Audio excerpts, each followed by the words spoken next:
Good morning students. Last topic में अपने बात कर रहे थे विषुव तथा संक्रांति के बारे में। हमने देखा था विषुव किसे कहते हैं, संक्रांति यानी करक संक्रांति या मकर संक्रांति की घटनाएं कब होती हैं और कैसे ये चीजें घटित होती हैं। नेक्स्ट अपने आज जो बात अध्ययन करने जा रहे हैं उसमें अपने देखेंगे पृथ्वी की गतियां, अर्थ मोशन के बारे में।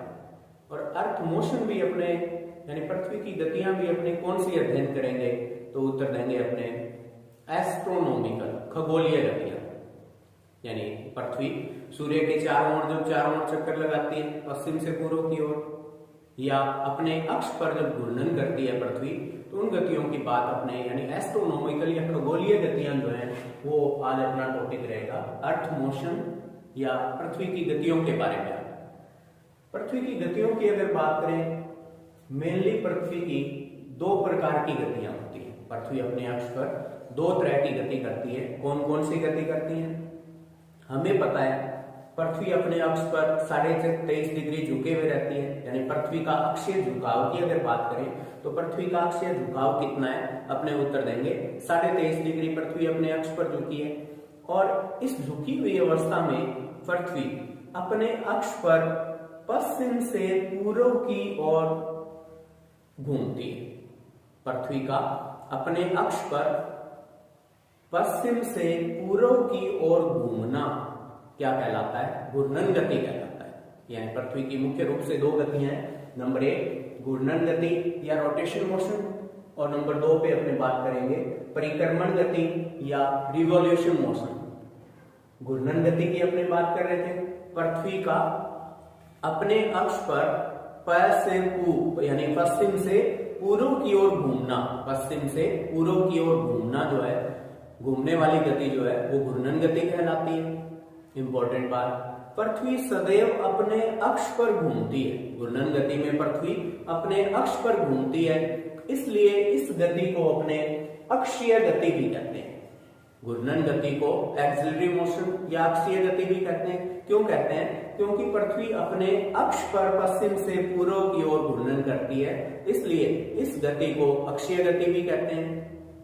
और अगर इंपॉर्टेंट बात देखें, इस गति के कारण, घूर्णन गति के कारण दिन और रात बनते हैं। दिन और रात बनने की जो घटना है वो कौन सी गति के कारण होती है, घूर्णन गति के कारण या अक्षीय गति के कारण। कैसे? सपोज पृथ्वी अपने अक्ष पर घूर्णन कर रही है और घूर्णन करते समय पृथ्वी का जो हिस्सा सूर्य के सामने होगा, सपोज इधर वाली साइड से सूर्य की किरणें गिरती हैं, तो पृथ्वी का ये वाला जो आधा पार्ट है, सामने वाला इधर वाला जो आधा पार्ट है, वो भाग सूर्य के सामने होगा। और सूर्य के सामने होने के कारण इतने भाग पर सूर्य का प्रकाश गिरेगा, इसलिए ये दिन वाला हिस्सा होगा। और इसके अपोजिट साइड इधर ये वाला जो पार्ट होगा, उधर अंधकार रहेगा, प्रकाश नहीं गिरेगी, लाइट नहीं गिरेगी, तो इसका मतलब ये भाग छाया में रहेगा और ये भाग रात्रि वाला होगा। और घूर्णन के बाद जब ये रात्रि वाला भाग है, घूर्णन करके इधर वाली साइड सूर्य के अपोजिट आ जाएगा, सूर्य के सामने आ जाएगा, तो इसका मतलब अब जो पहले रात्रि वाला हिस्सा था वो सूर्य के सामने आया, तो इधर अब दिन होगा, और जो दिन वाला हिस्सा था यहाँ वाला वो घूम के उधर आया, यानी अपोजिट साइड चला गया सूर्य के, तो वहां प्रकाश नहीं जाएगा, तो इसका मतलब उधर क्या रहेगी, रात्रि वाली स्थिति रहेगी। यानी घूर्णन गति के कारण पृथ्वी के अपने अक्ष पर घूर्णन या घूमने या घूर्णन गति के कारण दिन और रात की स्थितियां बनती हैं। बहुत बार क्वेश्चन आता है जनरल, दिन और रात कौन सी गति के कारण बनते हैं, तो दिन रात का बनना कौन सी गति पर निर्भर करता है, घूर्णन गति के कारण, या इसे अक्षीय गति भी कहते हैं, या दिन रात बनते हैं इसलिए इस गति को दैनिक गति भी कहते हैं। दिन रात बनने के कारण घूर्णन गति, अक्षीय गति या ये दैनिक गति भी कहलाती है। एक और इम्पोर्टेंट बात, सपोज पृथ्वी ने घूर्णन यहां से शुरू किया, इस बिंदु से पृथ्वी घूर्णन करना शुरू करती है और अपने अक्ष पर वापस एक चक्कर पूरा करती है यहां तक आने में, तो इस पृथ्वी को अपने अक्ष पर एक चक्कर पूरा करने में जो समय लगता है वो पृथ्वी का घूर्णन काल कहलाता है।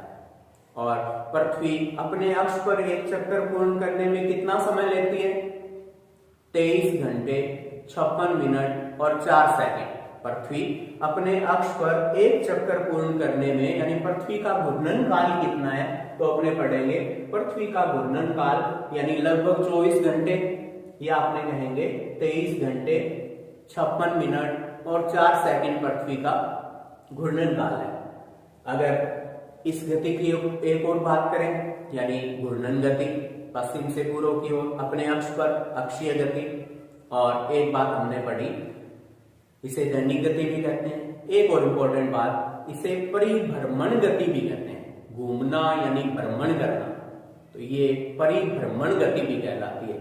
कई बार इन नाम के अंदर अपने कंफ्यूज हो जाते हैं, परिभ्रमण और परिक्रमण। परिक्रमण यानी रिवॉल्यूशन, परिक्रमण अलग है, परिभ्रमण किसका नाम है, भ्रमण। भ्रमण यानी घूमना यानी घूर्णन, तो याद रखना है घूर्णन गति यानी रोटेशन मोशन, पृथ्वी का अपने अक्ष पर पश्चिम से पूर्व की ओर घूमना घूर्णन गति कहलाता है। सदैव अपने अक्ष पर होता है तो इसलिए अक्षीय गति कहलाती है।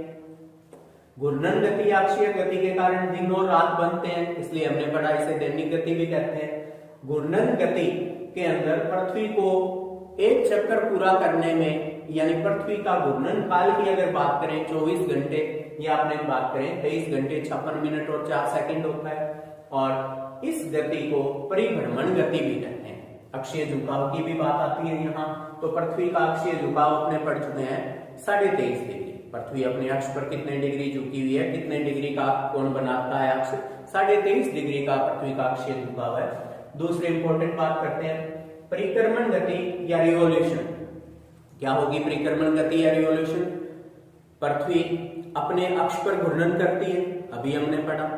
पृथ्वी अपने अक्ष पर घूर्णन करते हुए सूर्य के चारों ओर भी दीर्घवृत्ताकार कक्षा में घूर्णन करती है। सपोज सूर्य अपनी जगह स्थिर है, इसके चारों ओर दीर्घवृत्ताकार कक्षा के अंदर पृथ्वी क्या करती है, सूर्य के चारों ओर पश्चिम से पूर्व की ओर चक्कर लगाती है सूर्य के चारों ओर। तो ये जो गति है पृथ्वी की, ये गति कौन सी है? उत्तर देंगे परिक्रमण गति। यानी परिक्रमण गति में क्या होगा, सूर्य के चारों ओर पृथ्वी एक दीर्घवृत्ताकार कक्षा के अंदर ये जो चक्कर लगाती है, तो इस गति को अपने कौन सी गति कहते हैं? रिवॉल्यूशन पाथ, या ये परिक्रमण गति कहलाती है। यानी पृथ्वी द्वारा अंडाकार या दीर्घवलयाकार कक्षा में सूर्य की परिक्रमा करना परिक्रमण गति कहलाता है।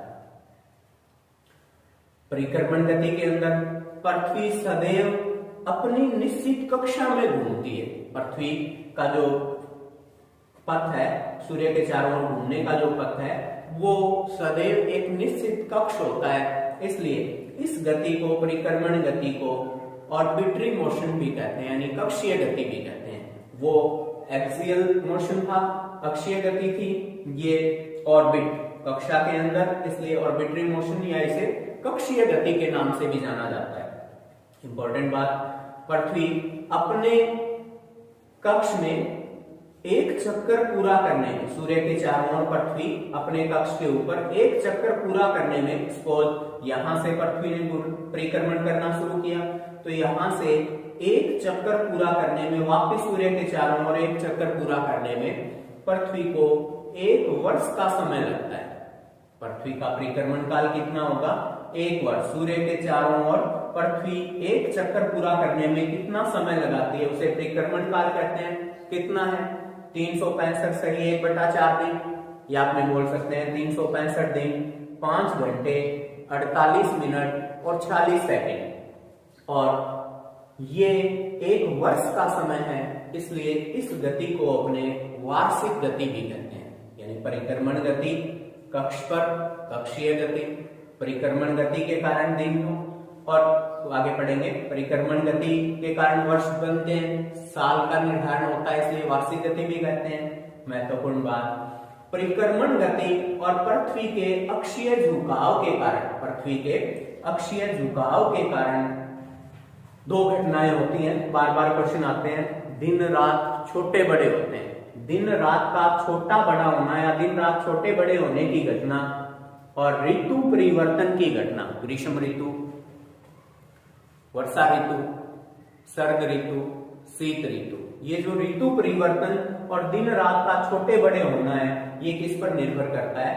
पृथ्वी के अक्षीय झुकाव के कारण, और परिक्रमण गति के कारण। खूब बार ये क्वेश्चन आते हैं, दिन रात का बनना घूर्णन गति या अक्षीय गति या दैनिक गति या परिभ्रमण गति के कारण, जबकि दिन रात का छोटे बड़े होना या ऋतु परिवर्तन की घटना किसके कारण होती है? उत्तर देंगे पृथ्वी के अक्षीय झुकाव तथा परिक्रमण गति के कारण यानी कक्षीय गति के कारण कौन सी घटना होगी?